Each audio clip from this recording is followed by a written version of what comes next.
Sachit Sukhavarirashi Yasya Mantram Bhavanam Samastam Duahitam Tam Ramanam Yaviram Chintavi Chintayami.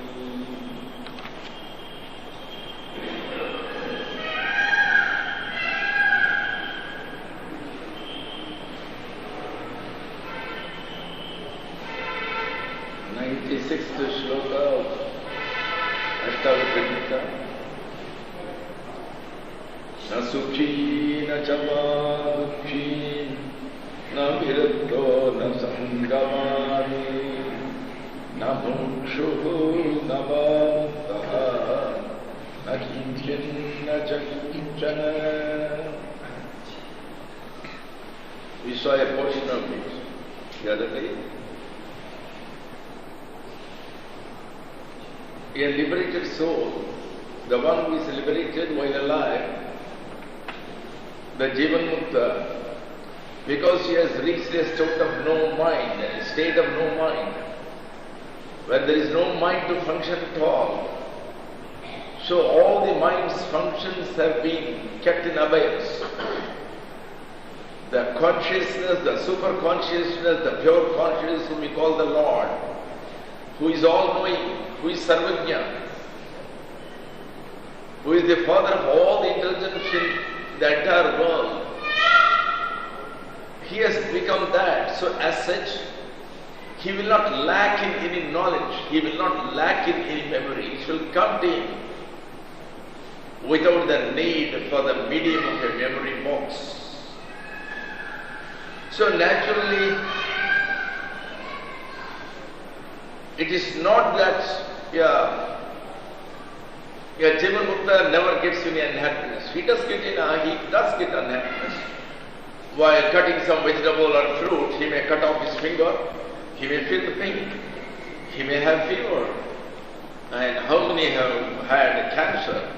Ramakrishna Paramahamsa had cancer, and Bhagavan had cancer. So unhappiness does come, but they are never unhappy. It is you and I who look at them, we feel unhappy about them. Oh my Lord, our Thakur is having the cancer. Our Bhagavan is having the cancer. People were shedding tears of blood. People like Cohen, people like Chadwick, how much they felt about it. But Bhagavan, he was never unhappy. Unhappiness was there. Sorrow was there. He was not sorrowful. There were grounds for happiness. There would be news from time to time which normally should make a man happy. But he was never happy.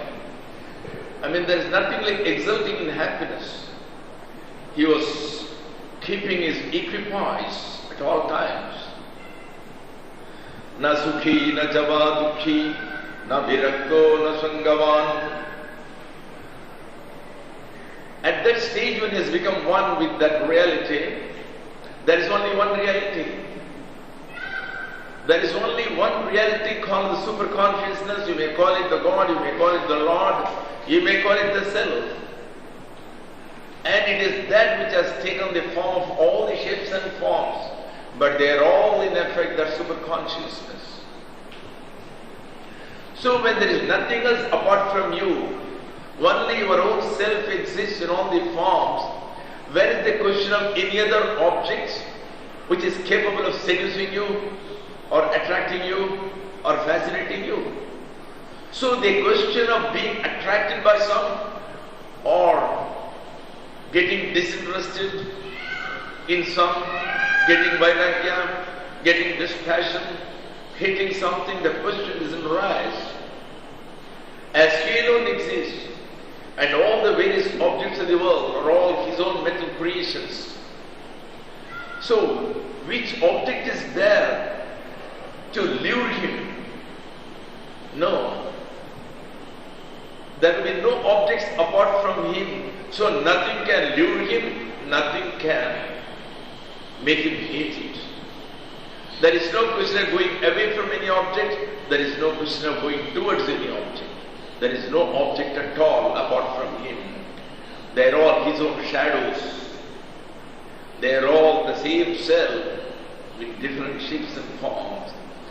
Gold as bracelet, gold as anklet, gold as necklace, gold as earrings. It's all gold. So where is the question of anything apart from gold?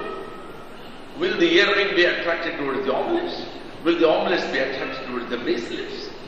They are all the same gold. Where is the question of you can get attracted to something different from you and not to yourself? The question is in rise. Na viratto na sangama.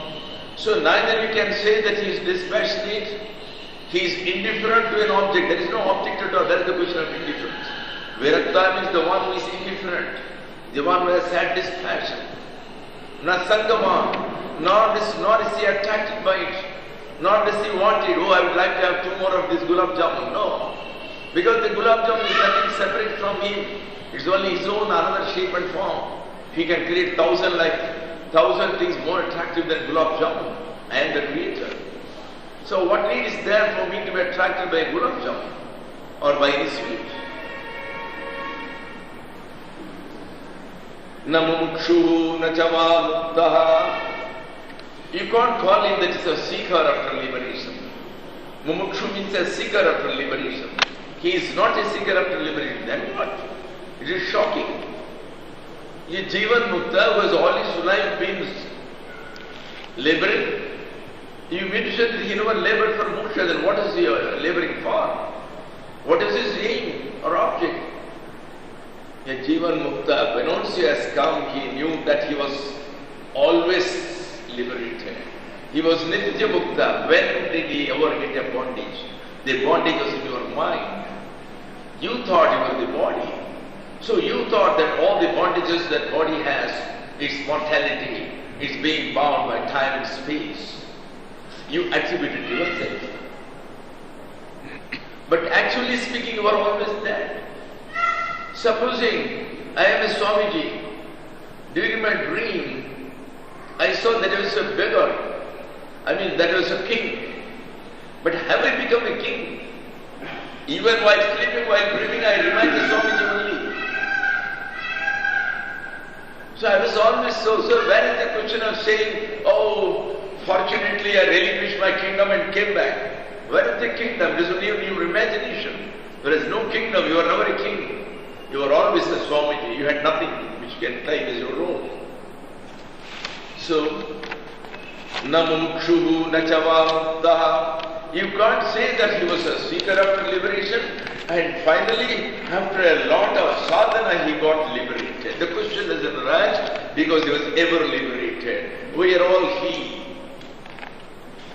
We are all the super consciousness. We are playing a role in a drama. If I play a role in a drama, Ramayana or Rama, I don't become Rama. I do remain a Shantananda. For a moment I will never think that I have become Rama. So the question of saying that, oh, at last you have come back from Ayodhya, very good sir, we were missing you in Ramanashram, the question doesn't arise. I was never a Rama, it was an assumed role.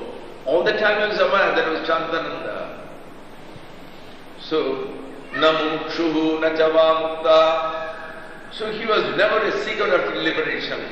Nor was he a person who was after all the sadhanas, who was released, who had his moksha. So, the question of my becoming a mukta never arose because I was always a mukta. I was always so, I was ever free. Where was the bondage, where is the question of release? So here it means I was a seeker after release and then finally got released. Neither is true. Na kinchin na chakinchana. Na kinchite. I am nothing. I am nothing. Similarly, the Jivanmukta says, I am nothing. He doesn't claim that I am a sannyasi. He doesn't claim I am a Jivanmukta. No Jivanmukta will ever say I am a Jivanmukta. Who is to say I? he has already become one with that one reality which alone exists. Will that reality, to whom will it say? Who is there? Anybody else is there? To say that, oh, I am now liberated. To whom will you say? There is nobody else apart from you.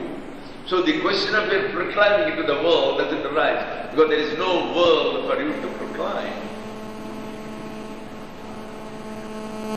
Nakinchit, I am nobody in this sense. We're all thinking, attributing to ourselves that we are somebody. I am a PhD, I am 42 years old, I am an Indian, I am a Scandinavian. And I am this, I am that, I am a father, I am a brother.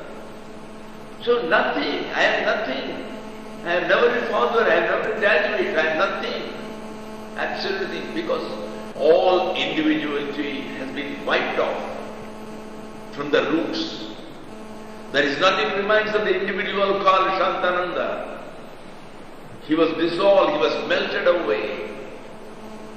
So a given mukta, he doesn't remain as an individual. He is the whole. He is integrated with the totality, with the globality, called the super consciousness, the pure consciousness, the Lord. He is one with Him. So, Nakinchit, he is nobody. He is all. Where is the question of saying, I am this, I am that? There is neither this nor that. He alone exists. So the question of this, that never arises. There is no duality. There is no multiplicity. There is no diversity. There is only one. Then, nacha kinchana. On second thought he says, Jivanmukta is nothing. But you can't say he is nothing. He is not nothing, because he is all. How can you say he is nothing? Anantam batame vittam nityame nasti kinchana. I possess nothing.